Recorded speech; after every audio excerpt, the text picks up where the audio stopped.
If you have tipped anyone in the last month, you didn't just leave a bonus. You quietly covered part of a stranger's wage. And here is the number that proves it, $2.13. That is the hourly wage a restaurant is legally allowed to pay a waiter in much of the country. Not back in 1991. Today, that number has not moved in 35 years. If you've ever tapped 20% on a screen without a second thought, here is the part nobody tells you. You have never once seen where that money actually went. Now, you're probably thinking that can't be right. Nobody can actually live on $2 an hour. And you would be correct. Nobody does. But that is the entire trick. The law was never written expecting the owner to pay the rest. You were expected to pay it. That little tablet that swivels around at the counter, the one flashing 18%, 20%, 25%, while a real human being watches your face, it is not asking you for a bonus. It is collecting the wages your server's boss decided not to pay. The tip stopped being a thank you a very long time ago. Somewhere along the way, it became payroll, and you became the payroll department. So how did a small gift for good service turn into a company's entire labor budget? Who is actually pocketing the difference every time you tap yes? And how did a country that once tried to ban tipping outright end up here in a story that runs from aristocratic Europe straight through the end of slavery and never got undone? Let me show you the machine. Because once you see it, you will never look at that tablet the same way again. Start with the law itself, plainly. No outrage yet, just the mechanism. The federal minimum wage is $7.25 an hour, but for a tipped worker, the employer is only required to hand over $2.13 of that in actual cash. The gap in between, up to $5.12 an hour, is filled by your tips. There is even a name for this buried in the law. It's called the tip credit. In plain English, it lets the employer subtract your tips from the wage they are supposed to be paying you. Sit with that for a second, because this is the part everything else rests on. When you tip, you are not giving your server something extra. You are covering roughly 70% of the base wage their own boss legally owes them. The restaurant pays $2.13. You pay the other $5, and you never feel it happen, because it never appears on a single receipt. There is no line that says wage subsidy. It lives only in the gap between what the menu charged you and what the worker actually got paid. A gap the owner handed to you without ever saying so. The bar to get pulled into this system is almost nothing, too. Under federal law, you become a tipped employee the moment you earn more than $30 a month in tips. $30 a month. That threshold was set decades ago and never touched, so today it sweeps in nearly everyone who works within arm's reach of a tip jar. Now, defenders of this will tell you there's a safety net, and technically there is.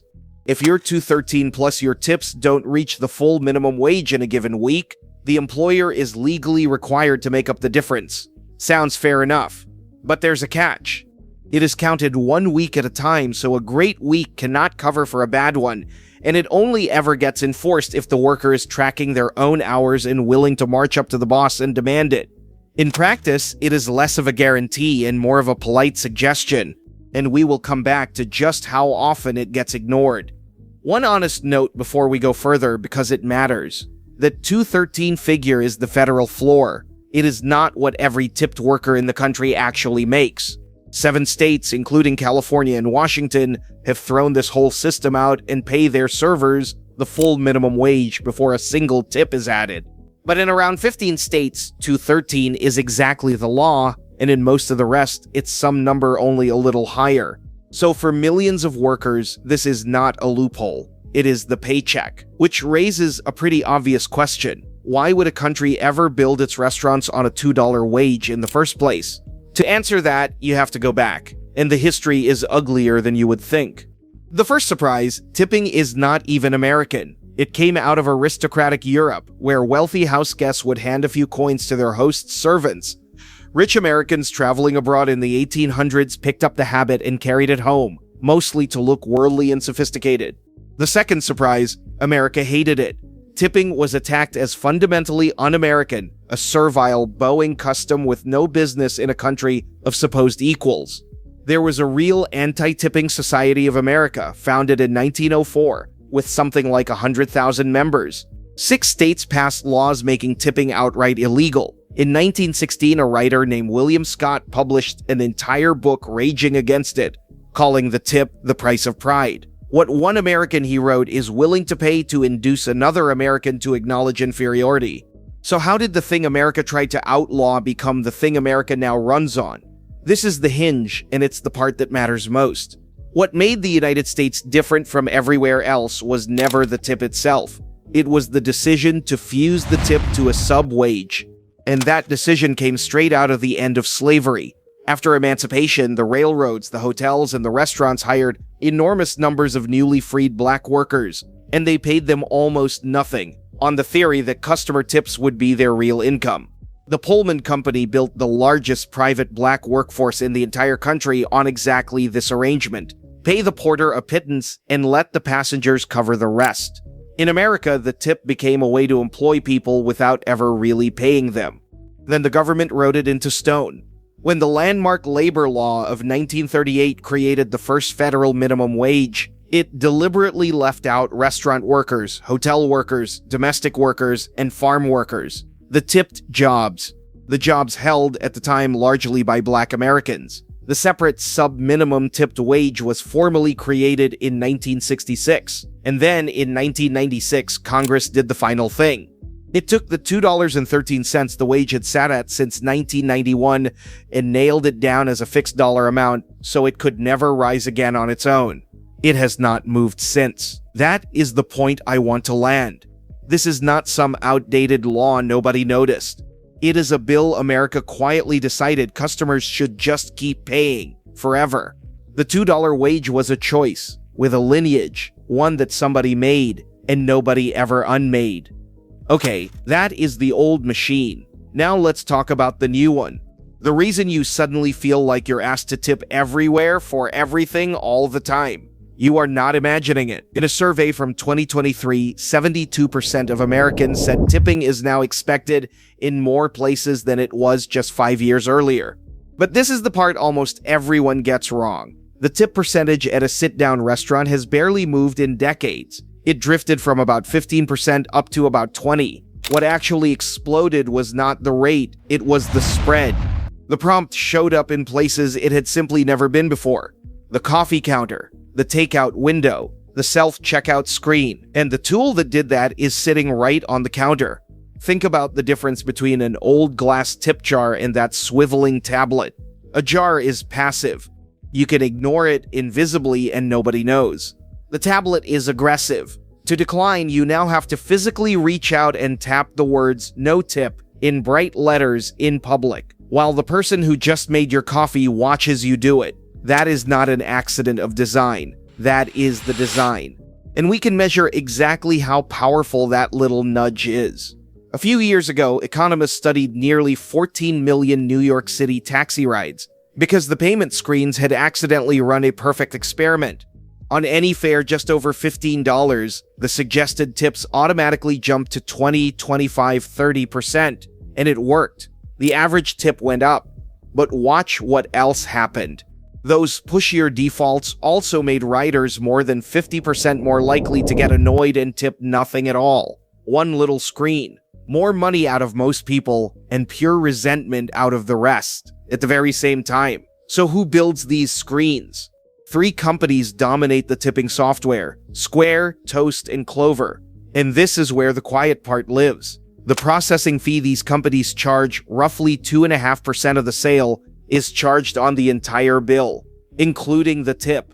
So when that tablet talks you into tipping 20% instead of 15%, the payment company automatically earns a cut of the extra without lifting a finger. Every dollar you're nudged into adding sends a few more cents to the tech company that built the screen, and you will never notice it. That fee is not itemized, it is not explained, it is simply gone before the tablet even asks you to pick a number. And the scale is genuinely staggering. Toast alone ran $159 billion through its little tablets in a single year, across 134,000 restaurants. More than 80% of its revenue comes not from selling the software, but from taking a slice of the payments. Now, to be fair, most of that slice gets passed straight to the credit card networks. The tablet company keeps only a fraction of each dollar, But it keeps that fraction on your tip too. That tablet was never a convenience the restaurant bought for you. It's a toll booth, and it takes its cut of your generosity on the way through. So let's add it all up. Who actually wins here? Winner number one is the restaurant owner, and honestly, it isn't close. Every single hour a tipped worker is on the clock, the customer is covering up to $5.12 of that worker's wage. Labor is the single biggest cost a restaurant has, around 36 cents of every dollar in sales. The tip credit lets the owner push a big piece of that cost off the books and onto your conscience instead. You didn't just buy dinner, you subsidized the payroll. Winner number two shows up the moment the owner stops even pretending. Lately, you've probably noticed a new line at the bottom of the bill, a service charge, a kitchen appreciation fee, a flat 18 or 20% added automatically. And here's what almost nobody realizes. Legally, a mandatory service charge is not a tip, it is the restaurant's money.